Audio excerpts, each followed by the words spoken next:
What is up, guys? So, my name is Brock. I'm in charge of the Spearhead podcast, and this episode is part two of me and Vince talking. But I have an apology for you. The audio had a glitch. My microphone is dead for most of this podcast. It's not so important what I say. There's a couple moments where I affirm him or chime in or ask a question. But you can't really hear me. And if you could hear me, you'd probably hate the audio. There's a glimpse of it in this podcast. You'll catch it where the audio comes back in on my mic and it's really bad quality. So you'll understand why it's probably better I'm just quiet. But I still wanted to roll out the episode because what Vince has to say is super important and I think the most important. And so who really cares if you can hear what I say? It's more about his story. That's really what's important here. So I still wanted to roll it out, and there might be brief moments where it seems like it's silence, but it's probably because I'm talking. I'm doing my best to clip some of those out so that way it streamlines the whole process, but hopefully it's not too jumping around for you and you'll still get the glimpse of what Vince is talking about. So I'm extremely sorry about that. I do want to say thanks so much for you guys watching, following, listening. It means a lot to me. This is mostly for fun, and it's a work in progress, as you can tell, because of the quality and the technical glitches, but that's just how it goes sometimes. But God bless. Enjoy the episode. Which is the next step is really getting together and just groups of three movement, practicing movement, identify and mark an objective, and then just practice, or we like to call it rehearsal, but practice on moving on that objective, from whatever, of however. I mean, I like Don's is a great area because he's just got the wood line. Again, it's out of view, nosy people. But in his wood line, you can find a place, right? Just a flag, right?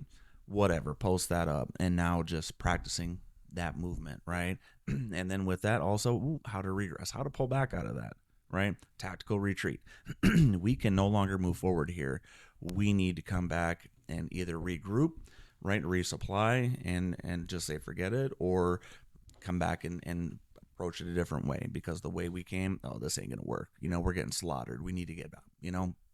So practicing those movements in, movements out, just as like we call fire teams. That's what's going to make the money for you down the road, right? We're not going to be moving in these big, platoon size, company size. No, I mean, just same thing as in the 1700s. It was the really effective ones were small unit tactics, single guys, right? Just a single dude out there all alone in the combat zone, or a couple of guys doing some damage because they weren't prepared. Mm. Realizing that, like, you know what? A good radio system hooked up to a headset, yeah, that protects your head. It's almost like that stuff's more important than some people are wasting. I'm not gonna lie. It depends on who you're fighting. It doesn't matter. They are going to. The first thing that you do is you eliminate the comms. Right. Oh yeah. And trust me when I say we have the ability to do that. So whatever sort of tools that we at our level would have at our disposal is worthless. On day zero, it is worthless. So just food for thought. But that's also in the hope that we're not facing. I have to know that our allies and our enemies, right, China, whatnot, they also are going to have these capabilities because they've stolen it from us, or they've paid people. I shouldn't say I'm hoping. I'm saying if all crap hits the fan, I hope that it is Foreign adversary, either foreign adversary or criminal, sort of. No. That's what I'm hoping for. You know what I mean? In the sense of if it has to happen, I'd like it to be zombies. It's easier to lock on and squeeze when it's something that's already dead. Well, and it's just also, yeah, I want to at least. Yeah. Well, that's the goal of just what we're doing is the fighting chance, because we could choose to, and this it's they're yeah they're nasty, but it's not like it's impossible. It's just in the moment if it happens, understanding how to work it, right? I mean, the odds aren't great, but knowing that if it's like this, I'm going to jump over to this side because these guys they're not going to fire here into their own guys. These guys aren't going to fire. So now I have singled out. I have a single one. Now they're gonna go ahead and most likely start to move and flank around and react. And that's kinetic environment, right? It's always changing, always moving. Um, but at least it gives you a fighting chance. But hopefully that everybody who's in that kill zone, you're able to get. Hopefully, just the first couple of guys are the only ones that got sucked in, while everybody else was able to. Because you jump on this side, I mean, they've still got, yeah. And but to be honest with you, if they do it right, that may be the only way you've got to go. you know, and then it's figuring out how to get the heck out of there.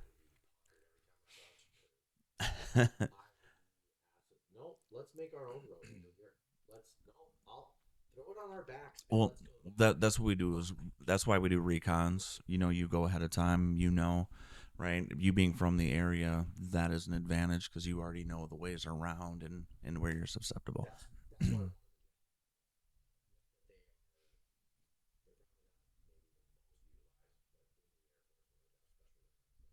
Mm.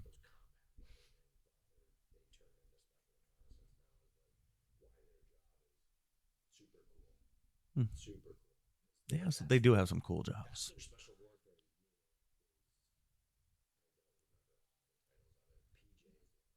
Yeah, they do have some. They have some cool stuff that we don't have.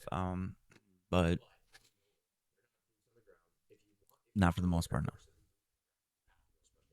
Hmm. So their security forces have gone more to it. They've tried to adopt more of a military police combat role, which is it's a more recent, like the last decade or so, as far as I know.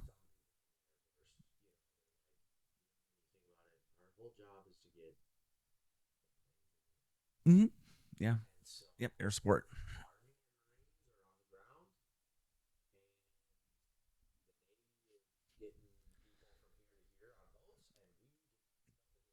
Maybe it's taking the Marines everywhere. Mhm.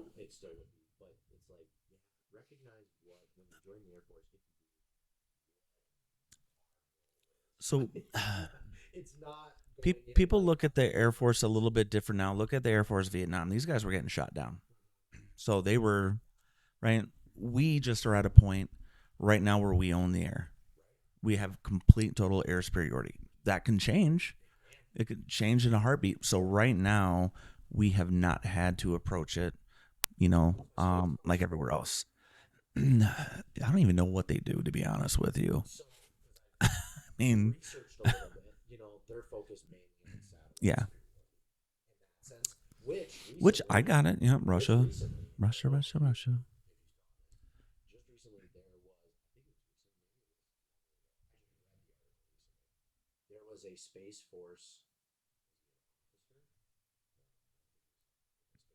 Mm,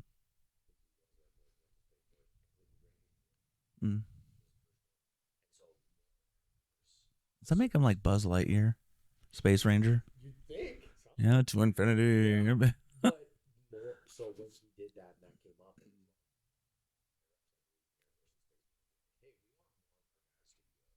Mm. What are you planning? It's like, what do you have on the? Do we need to secure an alien landing strip? You know what I'm saying? Secure an alien landing strip somewhere on, I don't know, some distant galaxy through a portal or something. I know, right?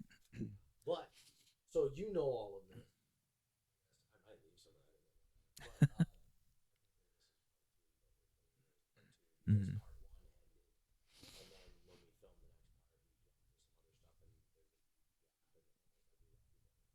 Yeah.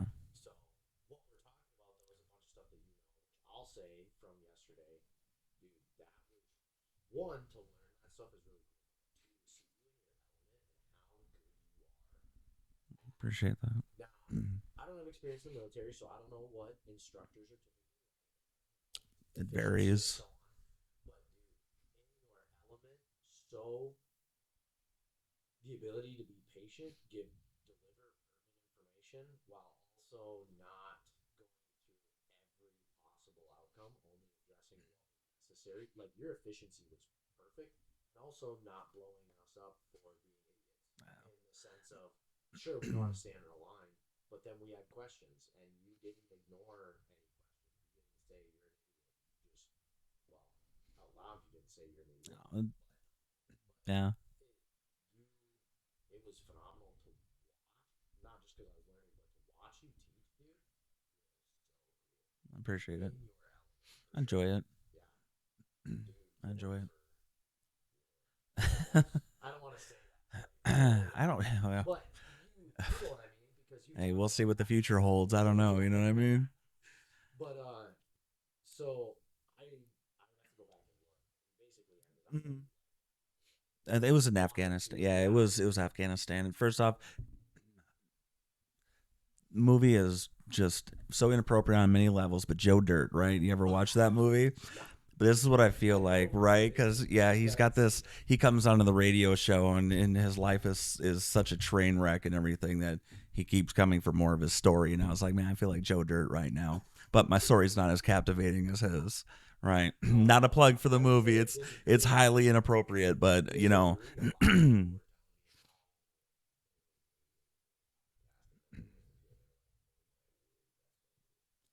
And like I said, I just kind of feel like it's yeah, you know, and like what I've done is legit nothing compared to a lot of the people that I've served with. Is like I just kind of sit there like, dang man, that's pretty crazy. And for me, it's just yeah, you know, it's yeah, yeah, it's just a little exciting along the way, some pretty terrible along the way, but so I'm trying to remember to make sure that I got it right. We went through when the whole prison situation so where young where we ended was off was because I remember it was with Afghanistan, right? okay, which was number My second, well, so yeah, second, third, my second combat deployment. combat. So I did Kuwait back in That's '98, what made me and think. everybody's like, Kuwait's not a deployment. Now it's not, right? But in '98, we were getting Scud missiles fired at us Okay, still from Iraq because Saddam was still in. I So there's that whole debate. Look, you know, people security think forces whatever. in the Air Force. I heard most deployments for security forces are Qatar. Qatar is where the army, like, so when we're in a combat zone, I don't know, I've never been there, but in a like when we're in a combat, we're allowed some R&R, rest and relaxation. Yep. You're allowed two options. One is to go back stateside or home, or say if you want to go to Hawaii or something like that. The second one is Qatar. So their combat deployment is where we go to get away from the combat. Just throwing that out there. Not saying anything by it. I'm just, you know, I heard, but I flew back to Alaska in Christmas time, so which you know was very nice. I got to be with my family. So, but yeah, leaving off. Um, Yeah, it was Afghanistan, and I know last time I started talking about the IED blast, and for whatever I don't know why, but for whatever reason I said it was June 6th, I think, but it was actually June 4th of 2011, and yeah, the thing with it is again, you know, I was responsible for picking guys, you know, to fill in on the patrol because the numbers we needed versus what we were assigned per squad, I had to give up like I don't know, like three of my guys or something like that to add in to augment. Well, one of my guys who was a newer guy to me, it was like his second patrol, maybe. No, I'm not gonna say how many it was. I don't remember, but he had been back just within maybe a week or two, right? Send him out, and I remember it. I was, you know, sitting in our yeah, I was up to platoon sergeant, and then at the time, so that would have been like 42. Myself, you know, in a platoon would have been myself, lieutenant, and then 40 soldiers that would have been under me. So, oh yeah, yeah. But at that time, I was a squad leader, so I had 12 assigned. It's broken up. We have four teams of three. So And then for us, a platform is one vehicle, so 3 in a vehicle. But in Afghanistan, we had a rollout as 16, so we would roll. So we had just augment that because we leave a lot of times we had to leave vehicles and go dismounted, and you didn't want to go dismounted with like 3 or 4 guys. Get out of the trucks and start going through because the terrain wise is crazy. The terrain. Um, there are times that I was, especially, okay, one of the times that I was probably most scared for my life wasn't even with enemy contact or anything. It was driving through these switchbacks. So mountain roads where if you go a foot over on the left, your vehicle is plummeting thousands of feet down and down a cliff, and it's the pucker factor and the stress and doing it at nighttime with NVGs. Yes. At that point, getting shot at was like the least of your concern because, well, they do a lot. So, I mean, there's things that we do to counter, to at least try to counter that, but they will. But if they take out a road too, they have now hosed out every single village in that area. And their thing was also not to get the villagers to turn against them, right? It's kind of like the cartels that we have in Mexico. People don't turn on them because they take their, drug money, blood money, and they help out the community in certain ways, so keep people in the good, like the mafia, right? People don't turn on the mafia because the mafia would, at a funeral, they would, here you go, here's a envelope full of cash because your dad, you know what I mean? And then nobody would turn on them. Yeah. That and then yeah, so I mean, but there's also the fear factor, but yeah, so so yeah, like the switchback's terrifying. But so on that day, like I said, I still remember like it was plain as day. But finding out, walking into the command center, and my lieutenant was on the radio talking, and I knew something was going on. I didn't know what, and then all I see is just her point down at a list of paper, and it said KIA, and there were 5 names written down, and my heart sunk because it was like, 2 of them, man, I trained as they were young, right? I worked with them through just life problems that they had, and and then my brand new guy who, I'm like, man, I put his name out there, right? So, it's like the thing that I had to deal with after was I didn't know somebody was going to die, right? But I had the task of unknowingly selecting who was going to die that day, and and it, man, like even recently, I still try to process that, right? Just because you sit here and feel like, man, it's like I'm responsible for this dude's death, right? Like I killed a dude without pulling a trigger on him, and that was a very difficult thing. So, but with that, and then, again, high stress. That was after that happened. I had to sit there and look at everything and say, for the first time ever, it's like, I don't know if I'll make it home. Like, I legit, because we had our 3 wounded, right? This is our second IED. So, in a span of one, let's say about a month and a half, we had 3 sent home wounded and 5 dead. And then one of the dead is actually a civilian law enforcement professional. Our mission at the time was to help the area police. We were supposed to teach them how to be cops, so they didn't care and didn't wanna, and then transition into them so we could leave. And he was one of the guys that was killed too. So we had 4 soldiers and then a civilian that were blown up and killed that day. So again,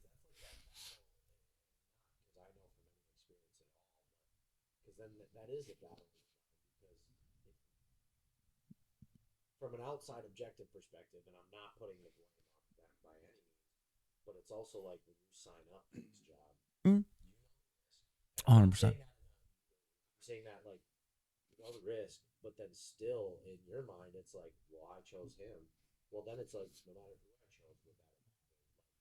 Or if I chose somebody else, would they have been able to do this and avoid this or what? And I can't even imagine. Yeah, and it was like the circumstances were like it was there, and after that, like then how the command reacted was, yeah, it caused a lot more problems, and it caused a lot of anger, right? in me, in me, and others. My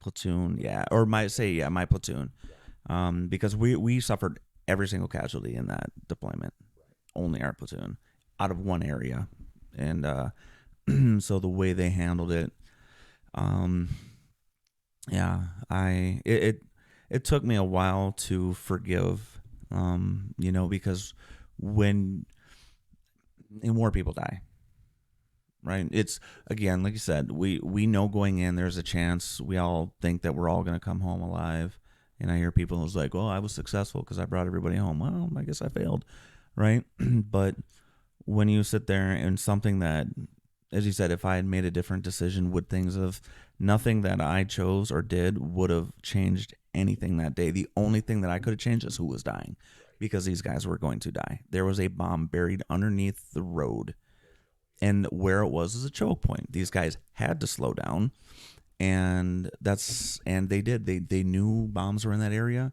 because they got hit there before, and they had to go through, and it was just everything with it, and then the command to basically insinuate that we're the reason that they died. Yeah, myself and the other squad leader, and then our lieutenant, who I told her she kept everybody together. She did a great job, but great leader. But now you come through and you basically let me know that I'm the reason why this dude got killed. And I'm like, man, what? There's legit nothing that would have changed. Oh, training, look, no training. These guys were going to die that day. Well, it was the only road, and then of course the rules of engagement were they know who did it, but they could do nothing about it. They had to watch them run away because of the rules of engagement.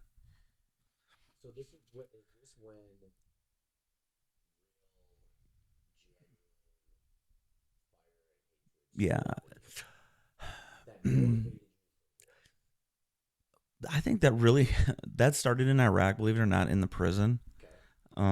Because like I said, I looked in a dude's eyes that one day, and I understood for the first time what hatred really was, from because what I saw in his eyes was that if he could kill me, he would do it. It was the same going back at him. It, but I know he saw the same thing. I would win. But if the cage if we saw each other on the street, yes. Yeah.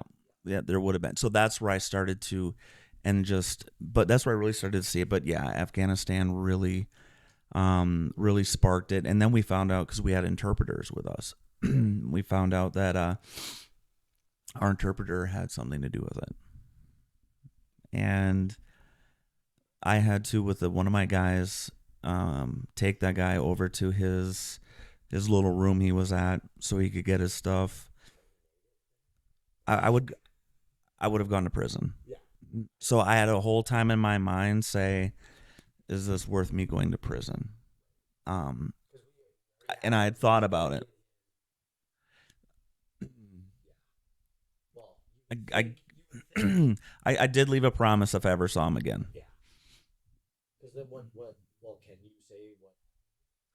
Don't know. He was escorted out of the.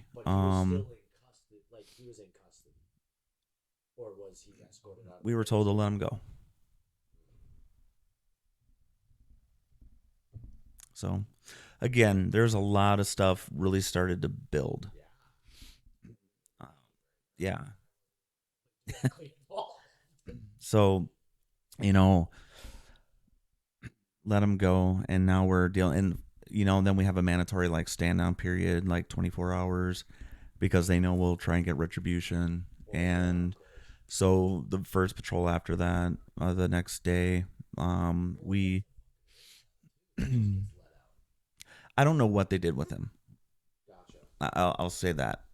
I know for a fact that justice was served on the people who made the bombs,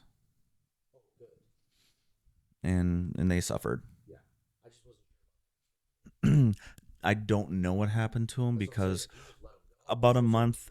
So about a month later, they moved us to a different location because our mission there was done. Our mission was done, and then they moved us to a completely new area. So whatever happened there, we lost all all touch with that. And the guys who were there, there was an SF team that was there.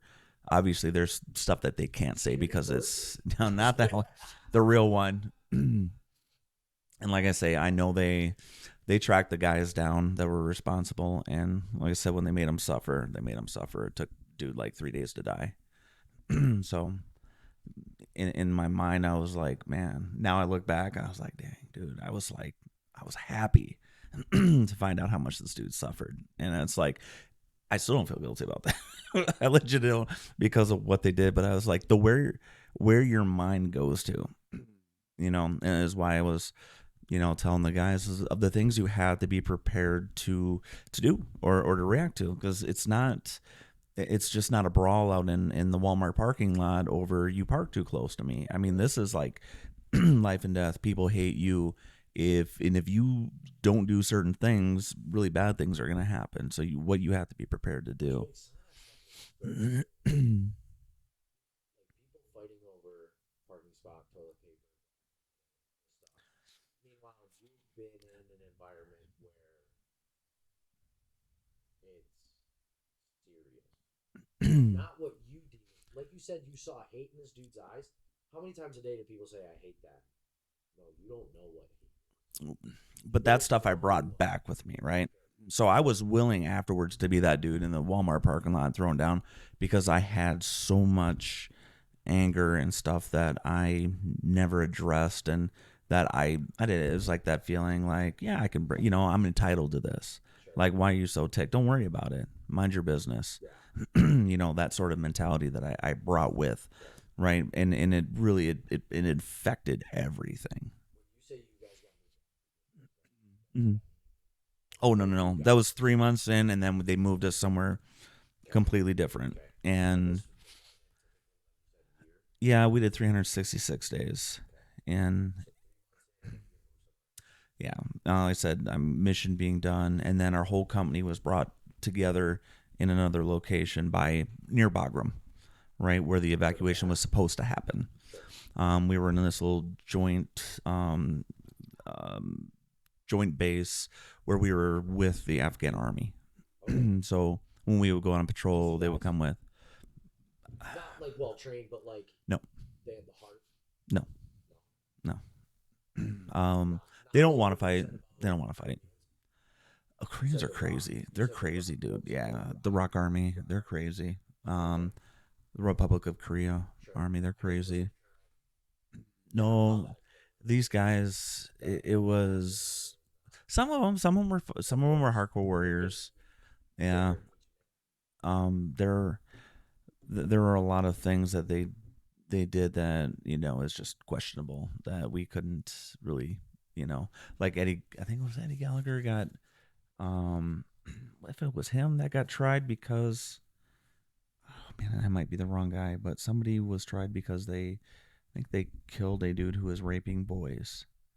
And but we're not supposed to interfere with their stuff. It's being recorded. There's always a crazy guy. The people just walking off the street in here. Um, so, and, there are things going on that we weren't allowed to address because we're not allowed to. Yeah. Yeah. Things to kids, thing to sheep, and you just go with it. They were living separate from us, but we have an idea. Yeah, that wouldn't sit right with me. What was the suspicion with those Oh, there was zero trust. guys? I Yeah. mean, there came to a point. We have something what they call like, what do they call it? Blue on or green on blue, incidents where you have allies. I use that term loosely. That would fire on us. So Afghan police, Afghan army that would take an opportunity, while we're at a point where we're on our little our bases, and they would ambush or they would just active shooter sort of scenario, and that was going on a lot while we were there. So and live with them, yeah, and then trust them, and all of that's by design. It's all by design, and like I said, it was set up to fail from the get go. It was well, it was set up to. So this is why everybody was so angry with the withdrawal, right? It was destined to fail from the beginning, and then right because and I know I'm going to jump forward a little bit because I'd gotten past a lot of my anger, and then the withdrawal debacle happened. Yes, the because it wasn't everything was like what like this has to have been done on purpose. There is no way people are. There's no way that this was just it just happened, right? This was done on purpose from where it was done. From just decisions that were made to not address. They saw the guy with the bomb. They knew he was there, and the shooters or the snipers are told they could not shoot him or they just wouldn't answer them. They did not give them the opportunity, right? So all that happened. All those guys over there murdered, right? Bomb goes off. 170 people that nobody cares about, and then we dropped a drone on a guy and his family because they were responsible, right? And they had nothing to do with it. But with everything that happened, and then here at home, I'm watching all of these people now come, right?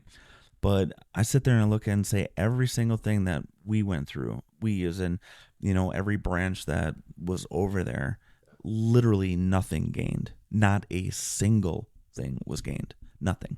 No ground was gained. No allies were gained. Not matter of fact, we came out worse because now they have our MVGs. Remember I said the U.S. military owns the night? Well, we gave them all of our crap. So now we don't own the night over there anymore, right? We equalized everything, gave them our weapons, gave them our vehicles, gave them everything we use so that now they can fight us, straight up. And the way it was done was just a screw you, leave a whole bunch of cash here and then bounce out. So that just brought up so much anger again. And then people like me are told to, oh, shut up. Oh, it's like, I'm like, yeah, I'm just told to shut up. Yeah. But so yeah. So like I said, afterwards, I was able to address my anger, right? So we get back, and again, I'm just not addressing it, but it's really not. Yeah, I get back stateside, Alaska, came back there, and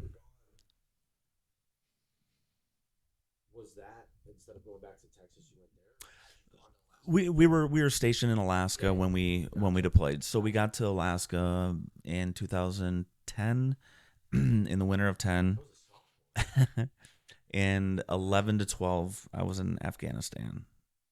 So and then yep, came back, and then in the summer of 13, so it was 3.5 years. Summer of 13, we drove from Anchorage down to El Paso, which was 5 days driving, 14 to 16 hour days.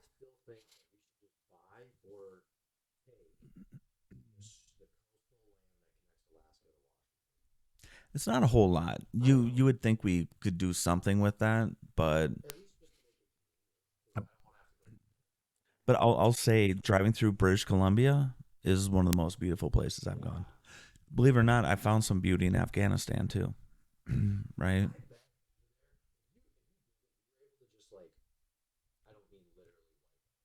Mm. Mm. Yeah.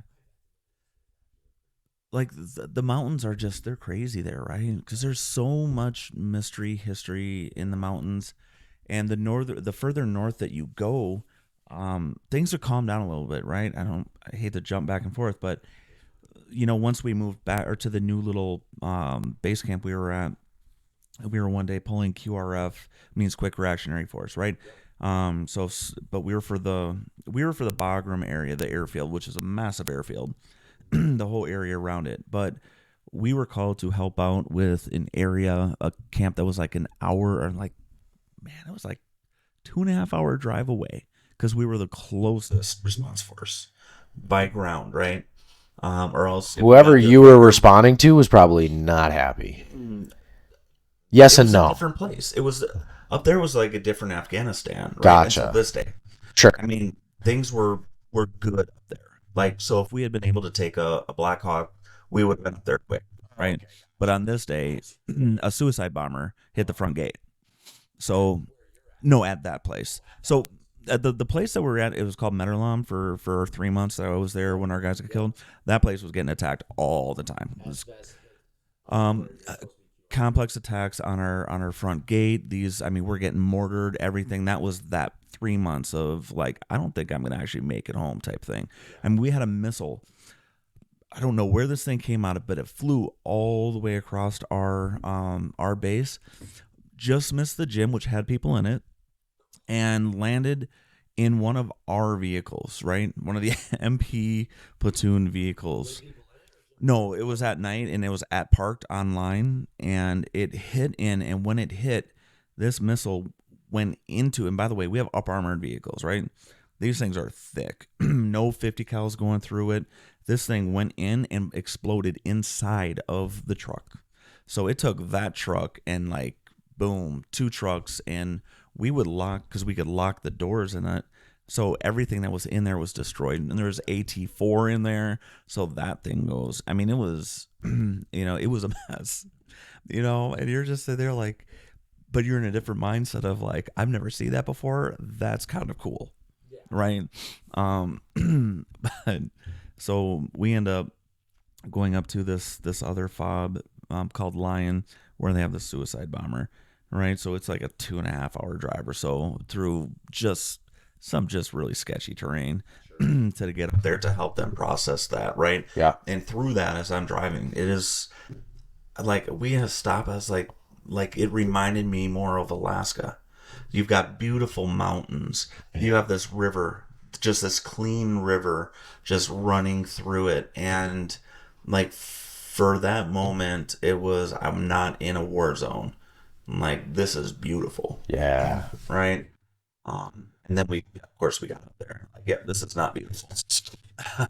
I learned some things that day about myself too, for off the podcast. But Yeah. how you react to certain things, you're just like, man. Well, But, and when you are in a state of hate and anger, it probably well, helps. I had a psychologist one time tell me, is like, you cannot process wartime experiences through a peacetime mind and expect them to make sense, right? And that did a lot for me, right? Because while we're there too, not with that, we've got one time we were sent to do a village assessment, kind of in the area of Bagram, which was go there, find out what these guys need, so they gave us the village. I rolled in there, and once we start walking down, I had an interpreter, and I had like maybe like 6 guys with me. And as we're walking through a different terp, not that one, so this little kid is at the front gate, and he says something, and my terp's like, "Hey, Sarnby," he's like, "I don't like this place." He's like, "He just said welcome to hell." I'm like, it's a kid, dude, right? I'm the terp knew more than what he was letting me on about this place. He wasn't trying to get us hurt. Right. He wanted to leave. And he didn't want, because I think he knew if he told me what was really going on, it's going to, I'm gonna be like, all right, because now that's a challenge accepted, right? So we come in, and as we're being led down there, it's coming apparent as we're getting in there, is like, I'm starting, like, spidey senses are tingling. I'm like, this is not good. Next thing you know, we come around a corner, we are in the middle of the village, and every single villager has just now surrounded us. And my mind, rules of engagement are don't fire unless fired upon, right? And as I'm looking around, I'm seeing a lot of our vehicles could not get to where we were. I mean, just how Afghan villages. We're on foot, yeah. So we are basically, I'm sorry. We had a park on the road outside, and I had to leave my trucks there with personnel in my trucks, and the rest of us dismounted. So there was like 7, 8 with the Terp maybe, and I've got like 249s, and I've got my M4 and stuff. So we've got a little bit of firepower, but we're sitting out here in the middle of the village square, and the whole village came out, and they're surrounding us. And the village elder is now coming out and want to know, what are we doing? And I know, I was like, this is not good. So, it is like, okay, God, I need you on this one, right? And so I'm talking to him, and I go into a straight, okay, I need to be diplomatic here. There's no, I'm not, because this is what I knew at the moment. If one shot goes up, there's a lot of people dead. And I did not want that. I did not want my guy shot. I did not want to kill a whole bunch of innocent people. But if one shot went off, I have a guy who I saw in his eyes, this kid was panicking, and he had the 249. And if he laid that trigger, a lot of people were going to die, right? So I now have to just bring myself down to okay, let's talk about this, right? The most calm, this is what I'm here for, blah, blah, blah, right? Yeah. Very calm, and then I'm getting like the call on the radios like, hey, you guys need to get out of there. It's like, yep, working on it. I'm not gonna just cut and run, right? Because I'm not gonna do that. But I've got my Terp now coming up. He's RV. He's like, there's Taliban here. I was like, you don't say, right? Thanks. As I'm looking around, I see Iraqi police looking very angry at us, right? With their little uniforms on and their AKs. I see dudes who don't have uniform, who have to assume are Taliban, walking around with their AKs. And I'm just like, this is really bad. And the guy with the 249, I saw the panic in his eyes. He's like, I looked at him, I was like, I need you to just be very calm right now. I was like, do not do anything dumb. Yeah. I was like, he's like, and he's just eyes wide. He's like, okay. And I was like, and I'm just telling my guys, guys, I need you guys to be very calm right now. And none of them fought me on that. They're like, okay, because they knew it was bad. So, I do what I need to talk to the guys. Like, okay, well, that's all we need. We're going to go ahead and leave. And the villager's like, I'll walk you out. Come on with us. Right. And as we're walking, dude, there are, I don't even know how many, because I looked back, but I didn't count. But there is just a gaggle of dudes walking maybe 50 feet behind us, all with AKs waiting. And I was just like, I get to the truck, and I let the guys on the trucks know, hey, we're coming down here. I just need you guys to have Overwatch, right? Because they're elevated. They can shoot over us. We get to the vehicles, and I was like, we're going to go somewhere else and talk about this. We just need to go, And as I get into the vehicle, one of my guys was there. It's like, yeah, our command post has said we need to get out of there. I was like, yeah, thanks. Right. Thanks. So we get back, and, I'm like, adrenaline is like high, man. And I was like, what the heck did you guys send us into? Different words than that. And then I come to find out that they should never have sent us into that village, because 2 weeks prior, one of the group teams came through, did a raid in that village, and snagged a couple of high-profile guys. SF. So they thought we were there to take more of their people. So they were willing to shoot us to stop. And I was like, and they're, and the guy who sent us is like, sorry. I'm just like, I need to go to I need to go to the gym, because I was like, it's like, do you understand what the heck just happened? Legit, one wrong move, and I couldn't even tell you how many people would have been dead, and it would have been international news, because somebody sent us to the wrong spot. And I thank God that he gave me the ability to recognize that and de-escalate that like that, because a lot of people would have died. And I was like, my goodness, man.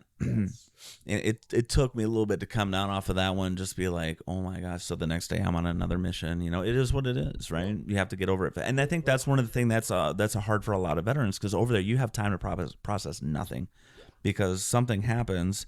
Okay, cool. Well, hey, guess what? You're getting ready to go back out, because we have to do this. put it aside. Yep, that it's done. It's over with. Now go back out there. And so you just push everything to the side. Yeah, yeah. And oh man, I couldn't tell you how mad I was at that dude, but he outranked me, so I had to shut my mouth, right? And but yeah, that was yeah, I was very proud that I was able to get everybody out of there without anybody dying. Um, but yeah, it was what a day. What a day. Yeah. Yep. Get back to Alaska and that was my last deployment. Yeah. So anytime I left after that was maybe like a couple of months for school.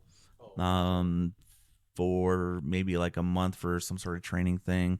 So I mean, I would still be gone, but it wasn't for combat deployments. No. Yeah. So went from Alaska, finished my time there, and then we came here for the first time.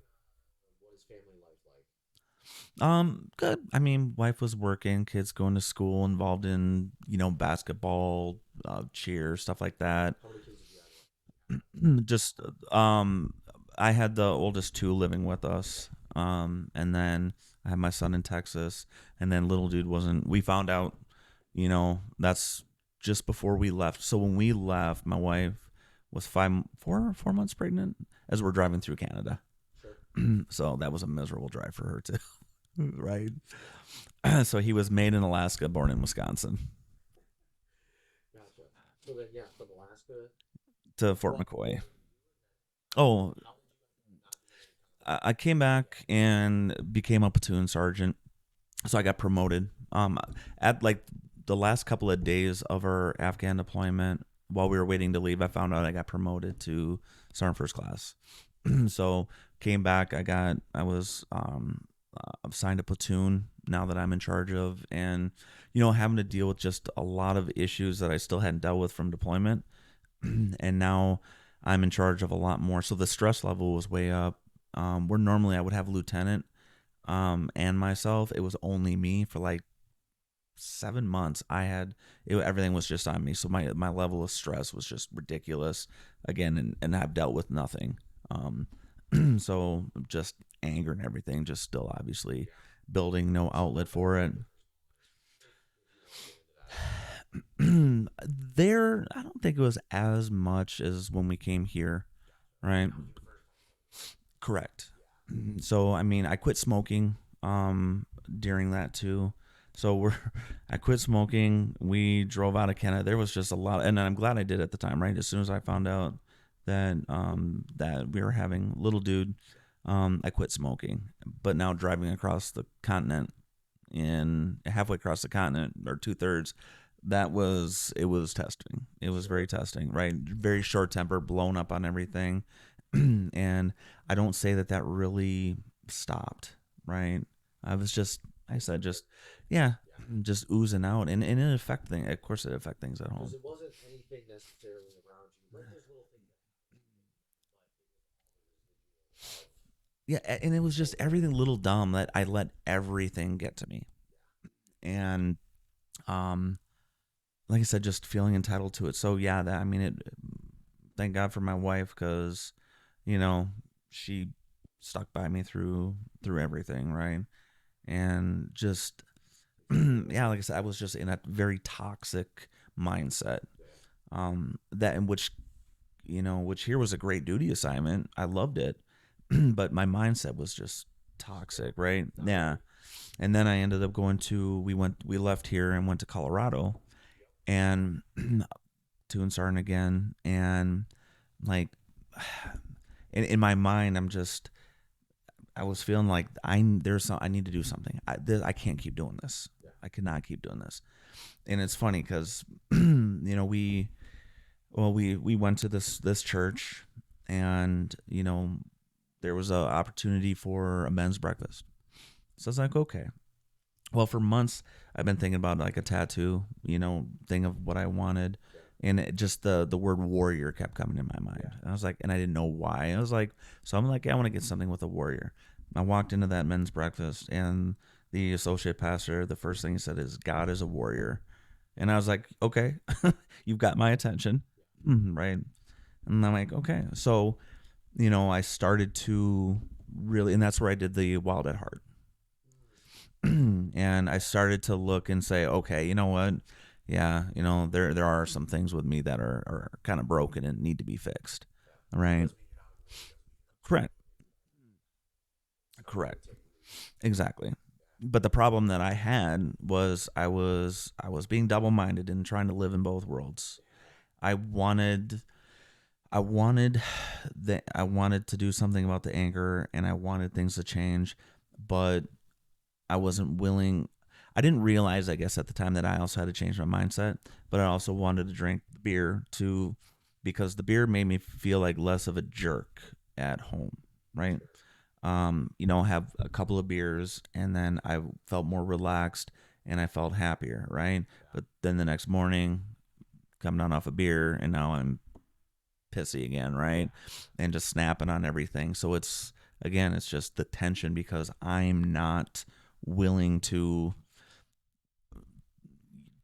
give everything I need to, um, you know, I guess die to myself, right?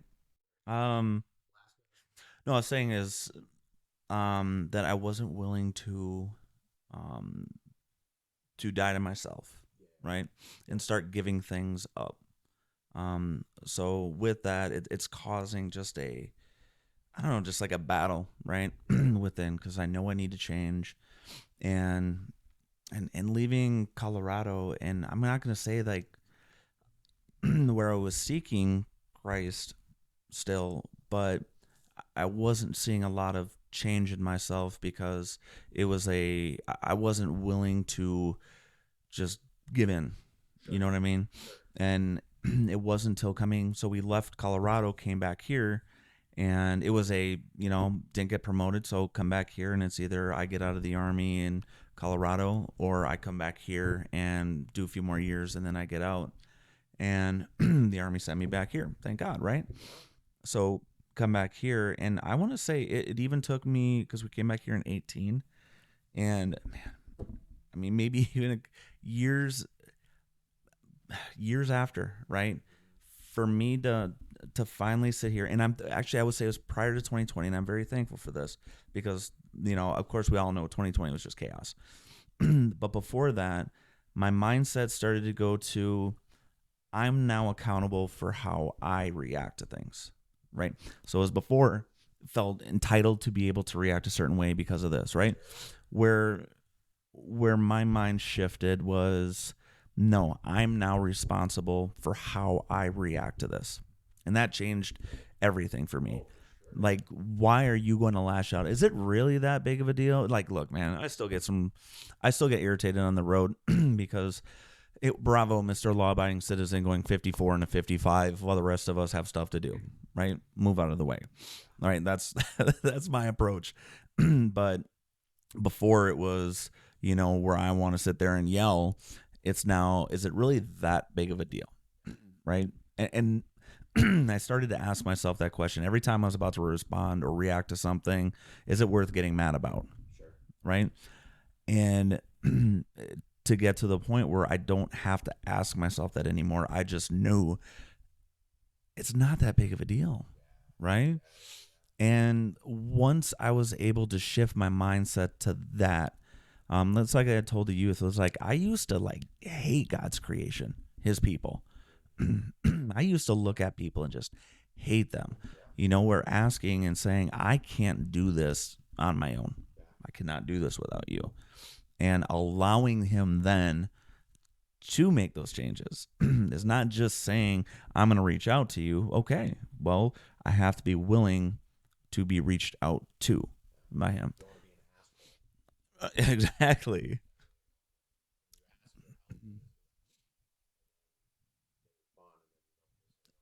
Yeah. Yeah. Like, why aren't you listening to me? Maybe you're not listening to me, right? And it took a long time for my mind to shift towards that, which I'm very thankful for, because I would say my relationships in general over the last couple of years have significantly improved, and changed. Just just within my family to other people of, it's, when I look at it as now I am accountable for how I react to everything. Again, you could say, well, you went through, yeah, everybody's gone through some stuff. Everybody has gone through some stuff, that can break them, right? It's just some people's is a lot more than what's going to be others, but everybody's threshold is different, right? But we get to this point as we compare trauma. Well, come on. Trauma is trauma, right?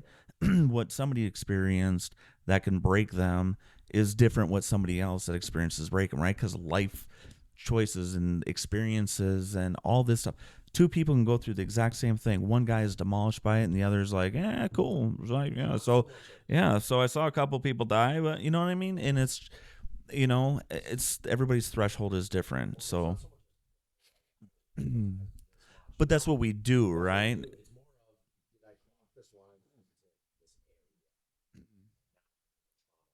Mm. Oh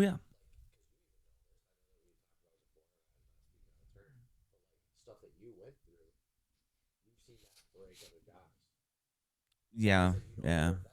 Well, that's one of the things coming out of Afghanistan. I mean, we had multiple guys commit suicide from survivor's guilt. Mm.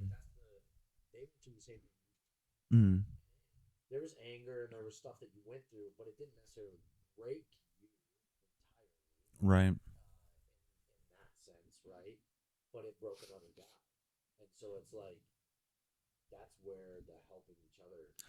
And that's the thing. We put our trauma up on a altar, right?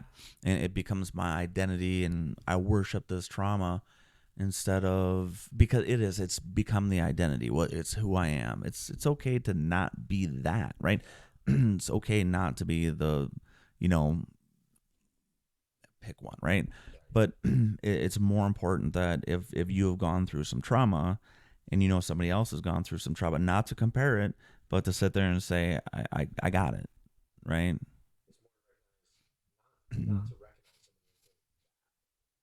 Right. Because, and that's the other thing too. Oh, really? That's what you're upset about? Well, for whatever reason, for them right there, right?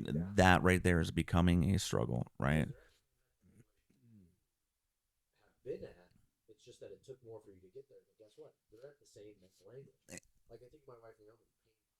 Mm.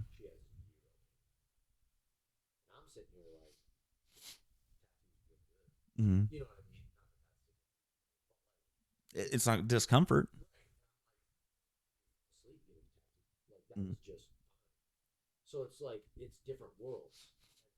Yeah.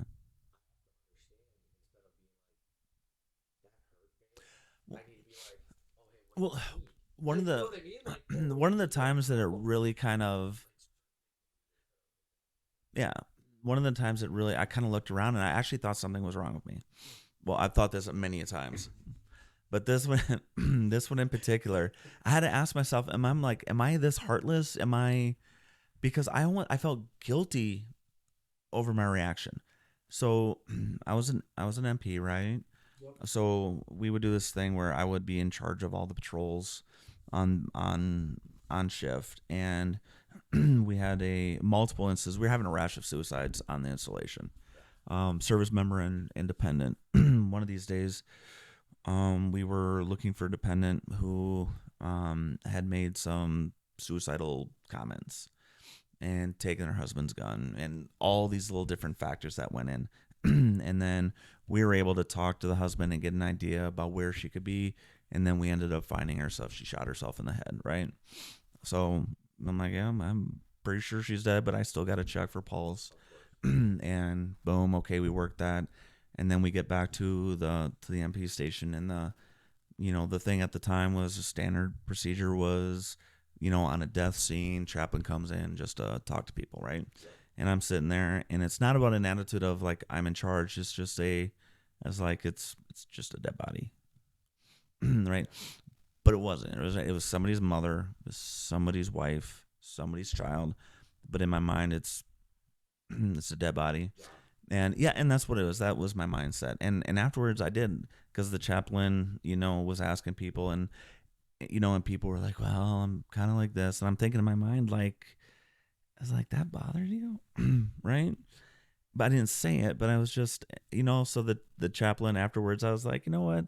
I was like, why doesn't this stuff bother me? And I'm like, I legit feel like it should, but it doesn't. And it kind of worries me, right?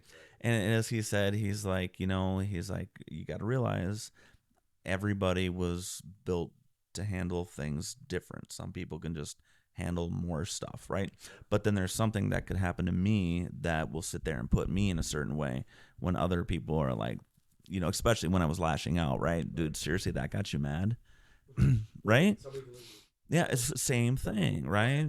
Where I'm like, seriously, like, you're freaking out, you're upset over seeing a dead body, and meanwhile, I'm irritated at the guy who cut in front of me in line. Which one is a little bit more significant, right?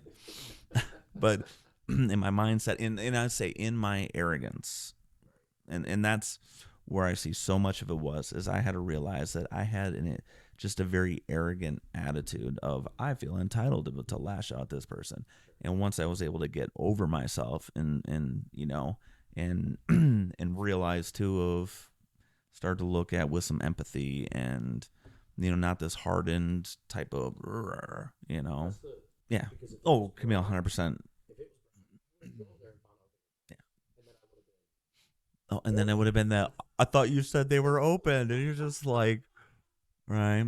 But see, what I had to learn is I had to cut myself off way earlier, right? And that's what I started to understand why,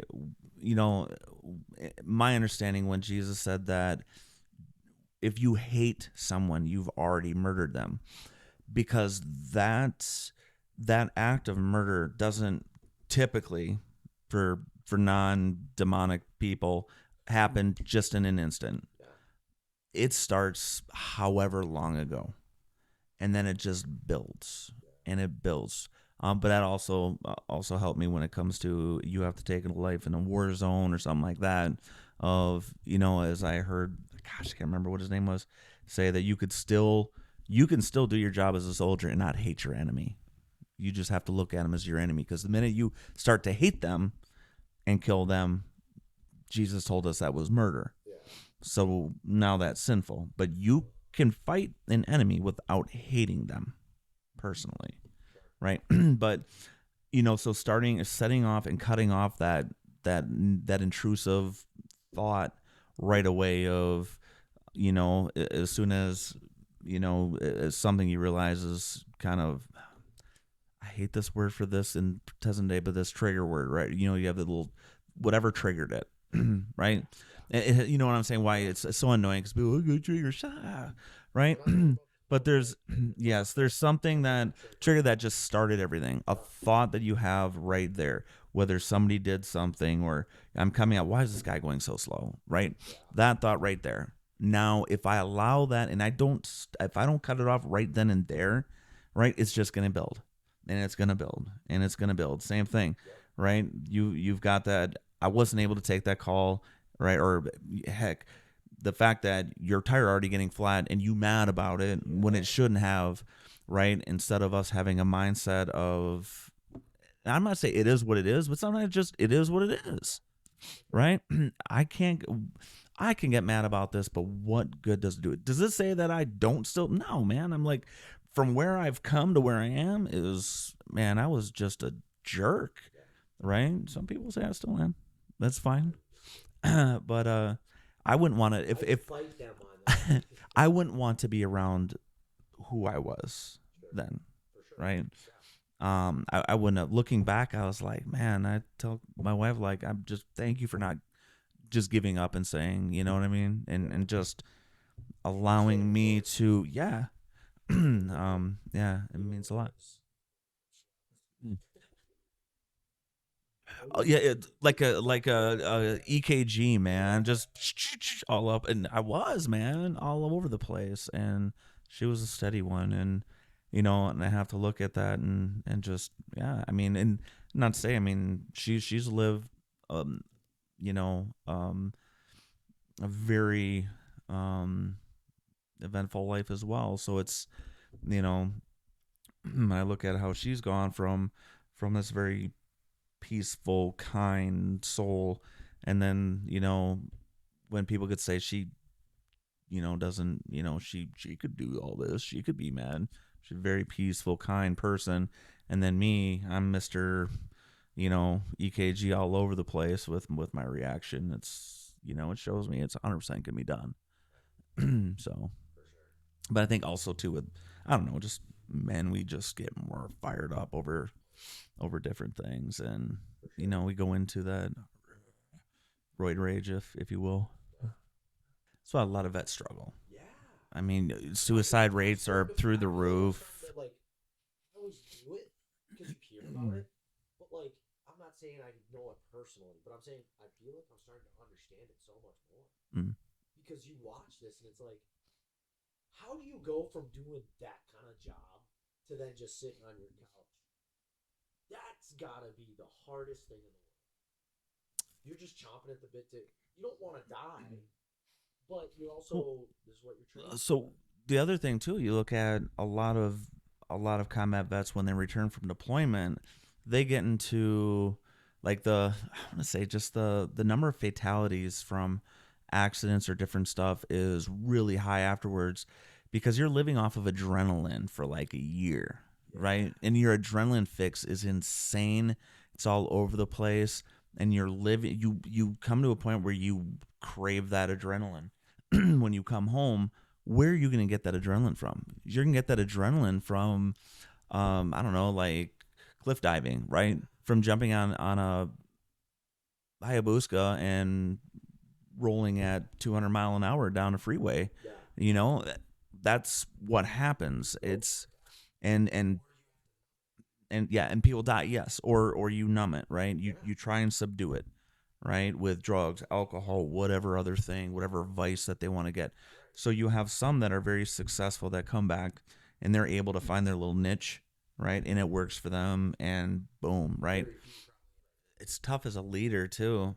You see somebody that is doing something that's, you know, I say that's detrimental to them, and you're just sitting there watching it like, right, I can't say anything because if I do, right, my career's over.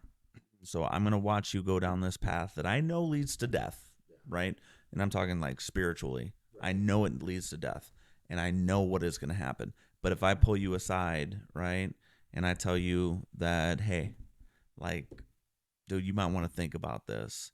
Now I'm gonna get a complaint filed against me, and now my career can be over. So I gotta sit here and be like, and everybody can say, well, you have to have that relationship or you have to take that chance. Like, you're going to be hung out to dry. Nobody's going to have your back. And it's just, at some point, you have to just sit there and be like, you know what, dude? Okay. That's the thing is, I would love to be able to help vets from that standpoint. I feel like you can't help vets. Like combat vets. So there are many that are going to have that mentality, but also that is also for me from a place of arrogance, right? So that same logic, a psychiatrist, psychologist cannot help a rape victim unless they've been raped.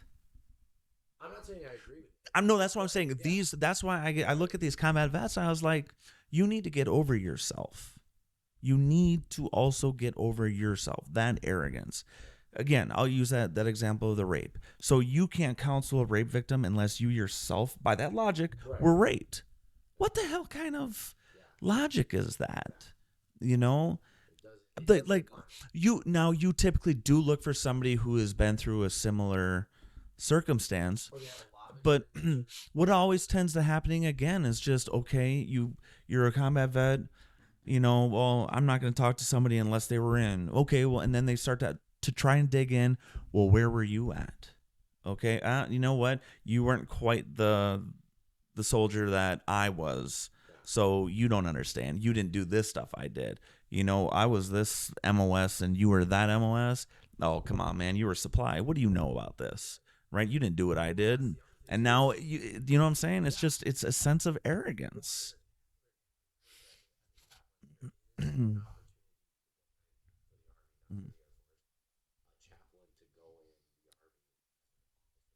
They're all officers. You have chaplain assistant, and the chaplain itself is an officer. Yeah, it's like at Fort Jackson. It's at Fort Jackson. No, but it's extensive. The stuff that it's crazy what you have to go through.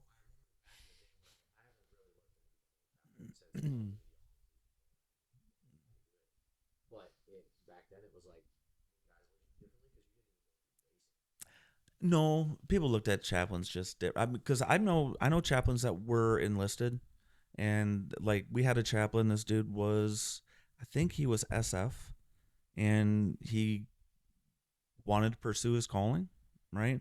Became a chaplain. People listen to that man. But here's the thing about it: a chaplain is a chaplain. We also understand what is this man or woman's role, right? And I mean, you have people that I don't give a crap. It's a chaplain. I don't do any of that stuff, right? And because nobody even looks into that. If I need help and you're a chaplain and I'm suicidal, you're a chaplain. You're a chaplain, right? So when it comes to certain things, it's I mean, yeah, they just look at it a little bit different. What's the other avenues of help? um, I know that there's I mean, you have counseling. there's countless. Call this number if you are what legitimate that guys are gonna go to, or is it really just on them? I say it's hard. One of the biggest, I would say, people isolate themselves, but I know guys that didn't isolate themselves that killed themselves because nobody really knew. There's You know, there's a being still isolated. yeah, mentally, yeah, yeah. You can be around somebody, laugh and everything, and then a week later or the next day they find you hanging, and everybody's like, "What the heck?" We go through a ton of suicide prevention training, and I'm not gonna say I don't know what the numbers are. If it the effectiveness, I don't know. But part of it, because you asked what can be done. I honestly, gosh, I wish I knew other than the military has that culture of work hard, play hard. Um, Jesus is a wuss, and if you look to Jesus, then you're just weak, right? At least this is my perception of things that I've noticed through my career. Oh, you're the Jesus freak. Oh, don't talk to that guy. Hey, because like one of my first duty stations, you know, um, within 5 feet of walking in the door, being the new guy, I had another, I'd say mid level, E6. I was like a E4. Ask me, hey, did you find a church yet? Do you have and people, the way they would talk about that guy, right? It was just such a negative connotation for any Christian, right? So for me, what would help is him, right? Is a people being able to pursue that, but the culture is so like so much anti-Christian. We try to say like we have prayers and benedictions before certain ceremonies that are just words, right? Some people believe them. Many just kind of, yep, it's just tradition. Get it over with. Chaplain, say grace so we can eat. Amen. Now let's get back to using the foul language in every single thing. So we act like I say look for the country. We act like we're a Christian country or a Christian military, but then you get past the empty prayers, and none of the stuff we do is, for some people it is, and those groups are the things outside of base, and if I hang out with these Christians are just weird, you know, and the culture revolves around drinking and partying, right? Not around this Jesus stuff. And it's interesting. Of one of the most wisest things that I heard somebody say was a comedian. I don't know his name. He was doing crowd work, and somebody's like, "What about the military?" And he's like, "What about it?" They're like, "What about the military?" He's like, "Okay." He's like, "I think we do a better job of worshiping our soldiers than helping them." And I was just, and the crowd went silent. You're just like, wow, right, right. And I was like, dang. And that made me really think. And I was like, they do. But I don't know. I know what pulled me out. What pulled me out is me having, and in no way was I ever suicidal. That was just never on the table for me. But I was in a dark place. Sure. But what pulled me out was me listening, me feeling that leading to, I need to go back to Christ, right? Well, actually, I say I need to go to God because I didn't know Jesus. Yeah. I had no clue who he was. And I'm still learning, right? But I had no clue who he was. And me seeking him and learning like who like what can you do for me? Yeah. And then allowing him to reveal himself, and then me saying, okay, I'm willing to do that. Right? That's what pulled me out, because I didn't want to live with that anger. It was, I can't, like, teach me how to love your people.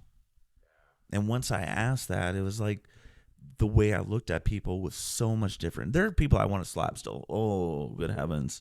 Right? If it wasn't for laws.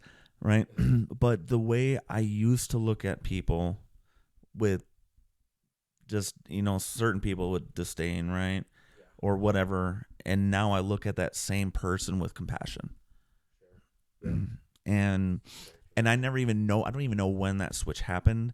It just one day I just noticed it, and so, so what will fix it is people, that was the cheesy answer. People need to actually seek out and start to learn who Christ is, right? You start a relationship with him, right? And, I guess, like I said, I can't tell everybody how to do it, but I can tell you how I did it. So shifting gears a little Yeah. bit, questions about your military career, more so because we were pretty serious. What is one thing that you wish you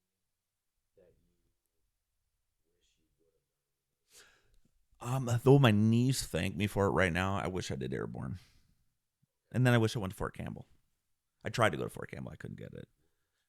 Just a duty station I always want to go. It's in Kentucky. Tennessee, Kentucky border, Sure, but western Kentucky, Tennessee. Airborne just jumped, yeah. Yeah, jumped out of planes, but now my son is airborne. My daughter was airborne. My son is airborne, and he hates it because his knees. He's tall, skinny, and it's hard on your knees. But now he's attached to group, so they have like these really nice high-speed parachutes that don't drop you like a rock. So he likes it a lot more. But he goes back.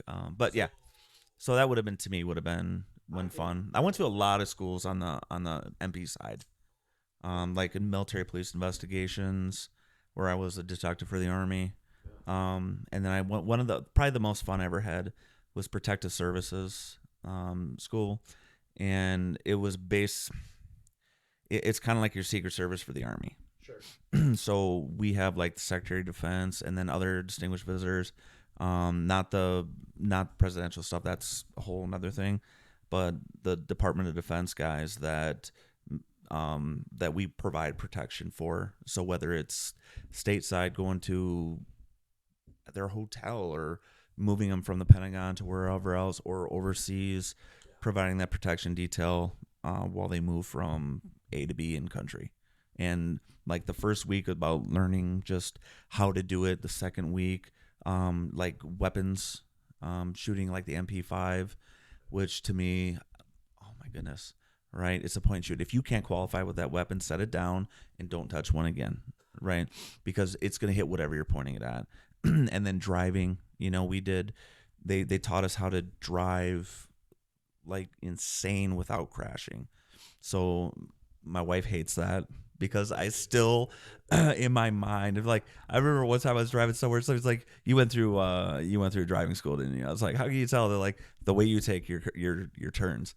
So I'm very comfortable handling the vehicle, like, her Tahoe like that. Yeah. She does not care for that because I'm confident in what I've been through, right? So yeah, shooting and defensive driving. And then the final week was going through scenarios to real places, like we're protecting a VIP and a principal. And it was It was a lot of fun. At the end of it, is like I would like to do that course again. It wasn't like that with all of them, Sure. but that was a lot of fun. That's awesome. No, not just in the field, just overall. I know a lot of people are like, what? For me to shoot, right? As long as it fired and worked right on a range or combat, a Mark 19, it's a 40 millimeter grenade launcher, fully automatic, right? Sit on the top of a truck, and it's belt, and you could put it on a tripod on the ground or in the truck. We fire from the truck, and as you fire it, you hear the thump thump thump thump. The truck is rocking, and then you watch the grenades fly into the air, and then you start to see them just impact, and you hear it. So the truck's rocking, you're hearing the thump, and you're hearing the explosions. You're watching them, and the adrenaline is just, and then but they're a lot of fun. Like 50 cal, you see what that does. I didn't get any of these like really cool guns, like a lot of these operator guys that are like weapon specialists that just didn't have that opportunity. Basic MP stuff, shoot a AT4 rocket launcher. that was fun. That was at basic though, and I had the drill sergeant right behind my ear and said, "Private, if you miss this and make me look stupid, I'm not going to continue what he was going to do to me." But it was going to be some really bad things, and I was like, "Oh Lord, please let me help this, let me hit this," and I fired it and it hit the tank, and I was like, "Oh, thank you God." I was afraid of that man. What? Well, we did in SF, but the unit that stands out to me is the unit that I wasn't a part of, that I dealt with, that they stood out as they meant so much to us. When I was in Iraq, we had to drive down from like Tikrit, which is, I say central, all the way down to Kuwait, because we had to pick up some new Toyota Iraqi police vehicles and escort them up. As we were going down, we had to escort another unit to go with us, right? So as we're driving and we're in front of Abu Ghraib, right? Remember that prison? We're driving and a tire passes us. A tire rolling, not attached to a vehicle, passes us. So we pull over like, what the heck? It fell off of this other unit's Humvee and started to roll. And we're sitting here. It's getting late, and we're like, what the heck? We don't have mechanics. We can't tow this thing. And this unit rolls by. I want to say it was the 3rd Armored Cavalry Regiment, ACR out of Hood, or Fort Cavazos now. They pulled up and they saw us on the side, like, hey, what's going on? Told them this is the deal. They're like, all right, guys. They're like, it was way out of our area. They're like, this is a really bad area. We're gonna help you with some, with security. And they call their tow truck, right? So their wrecker comes over, picks ours up. They roll with us and take us back to where they're at. And then once we got there, like, they knew where we were going. I mean, we hadn't eaten while we were on the way. They sent guys to the chow hall to grab what we call hot plates, right? So like little to-go food, so that we had a hot meal when we got there. And knowing where we had to go, they told us, hey, you guys are over here, get some sleep. Our guys will fix your stuff. So while we were asleep, their guys stayed up and they fixed that vehicle for these guys. So that way the next morning, they're like, hey, you guys are good to go. Like, that was the greatest thing. Like, man, because like our own unit would not have done that. And then we found out a couple of those guys were killed like 2 days after we left. Right. And I don't know, it had an impact because of what I saw we can be, right? What we should be. And instead of this, because look, we're MPs, man. Everybody hates us. Everybody hates us, right? But these guys sat there, instead of, making things difficult, they went way out of their way, So for me, that was probably the most impressive thing a unit did. Yeah, I saw some real cool stuff.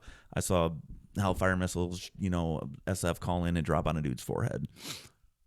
It's cool, right? What was the most kind of like impactful in a way was that? That.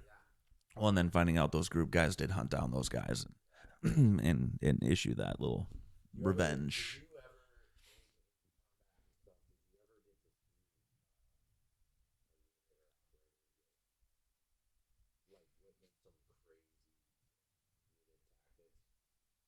Did you get to, like, you're there and you got to see, like, SF, for example, just go through and you're like, Well, I mean, you see in their rehearsals and the stuff that they do, they're very professional. I mean, we talk with them, eat with them, go to the gym with them, but when it came for work, it's very business. Do not, this is work. Do not mess around. If you don't take this serious, get out. We don't want you. Right. So it's a very professional organization. I mean, it has their knuckleheads, right? But it's a very professional organization. So, but being a part of witnessing their planning and how they do their ops um, it's very eye opening. But that also helped us then to be able to implement some of that stuff into how we how do the best do it? Okay, well that's how I want to do it, which is cool because I ended up running into a couple of those guys in Colorado that were in that group. One of them, he was actually injured in the raid where they were getting back. They were getting retribution. He was injured in that raid. Took a frag to the chest, but I was like, and I didn't realize it was him because he got medevaced and everything. And then when I was talking to him at Carson, I was like, I know one of you guys got injured with the fragger. And he's like, yeah, it was. Or I was like, how's he doing? He's like, that was me. Well, how are you doing? he was like, it was a road to recovery. He's like, but I'm good now. So, but it was just some cool stuff to be able to to run into those guys again. And but no. Mhm. Army does as well. So Army has we have our canine handlers that do it too. It's like a joint thing. I think through some of the research recently, Air Force training. Well, they're gonna have the lead on it. Yeah. they're gonna have the lead, but I know guys that were at the kennels there. Yeah. It is it would thing with Air Force security forces. I think they focus more on the actual law enforcement part than what the Army does. Yes. The Army, they said it's a function. Half the guys they don't. Yes, it is, and then cop whenever, right? Air Force is different. They're going to be, well, yeah. Army can do that most of the time, right? But Air Force also does sit there and they provide security for planes on the tarmac as well, on the flight lines. That's the not sexy part of sitting in a vehicle all night. Yep. Now the other job that actually, from like the family perspective, Pest management. I mean, Oh, I believe it. There's but depending on where you are, I mean, you still probably get the calls where you guys are doing but he said this guy, like Sasquatch and stuff he would go after. dude, he had Dogman on the loose.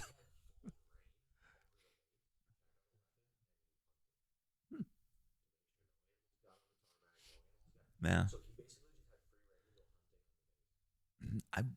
I'm like, that You know would what? be a great job. I think they have that at some airports too. Oh, yeah. They'll do that at airports. Doubt it, but I'm like, that would be a sick. Dude, there are some really cool opportunities even within like for assignments that people don't realize. Yeah. Like my first job as an MP again was as like a kind of like a game warden, right? But we were patrolling the whole training area, 1.12 million acres of bliss. And yeah, and it was really cool because I mean it was just the freedom that we had to go the places that we went, do the things that we did was really cool. I know guys with opportunities for duty positions that they did for a couple of years that would just blow your mind. You're like, dude, how did you get that? Right? And how did you go there of all places? It's like just some of the coolest places that these guys get to go. And mine, that's what I said, mine seems kind of vanilla, right? I was like, I'm at Fort Carson, Fort Bliss, here, there. But also, I didn't seek any of those out either because, like, some of those, I'm like, yeah, my family's not gonna be able to go for that, or just whatever other reasons. But there's some really cool stuff. my cousin is a rescue swimmer for the Navy. Yeah. And yeah, That's insane. but he got sent to like Italy for like 6 months or so, living in a hotel. Right now he's somewhere in the Pacific. I can't remember where, but but as he's there, he's having to deal with like he's staying in his place through like tropical storms and hurricanes and dealing with typhoons and stuff. And I'm like, I'm good on that, right? You know. Well, the conversation's Yeah. going to take a twist once we go to part 3. Everybody knows that kind of wraps up that part. That Yeah. because that one. It just kind of ended there like cool story, bro. Right? We jump straight through Yeah. To the fun stuff. But once again, thanks for coming. Yeah.